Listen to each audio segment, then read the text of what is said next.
kapitbahay. For today's video, ang ating lulutuing merienda ay palitaw.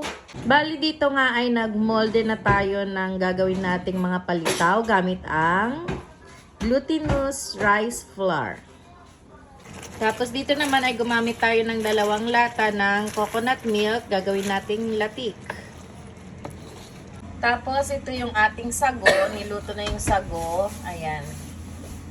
Choice din ninyo kung gusto nyo maglagay ng sago or hindi. Depende yan sa inyo. Pwede na kayo maglagay ng langka.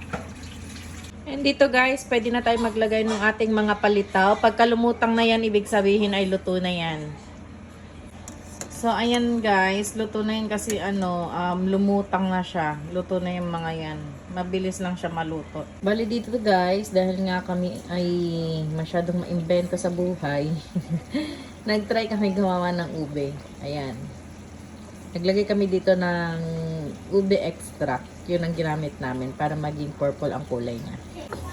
Ayan guys, after 5 million years, naglatik na siya. Yan na lang inaantay namin, ang tagal. Bali dito guys, naglagay ulit tayo ng panibagong coconut milk. Tapos naglagay din tayo ng brown sugar. Tansyahin nyo na lang gaano karaming brown sugar ang kailangan ninyo. Or gaano katamis ang gusto ninyo. Nandito na din yung ating nilatik. And then yung ating sago. Pwede kayong maglagay ng langka. Pero dahil wala kaming langka, sago lang ang lalagyan namin. Halu-haluin nyo lang siya guys.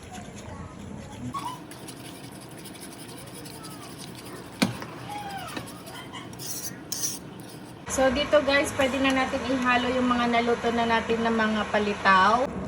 Ayan na guys, luto na ang ating palitaw. Ito na ang ating palitaw. Mga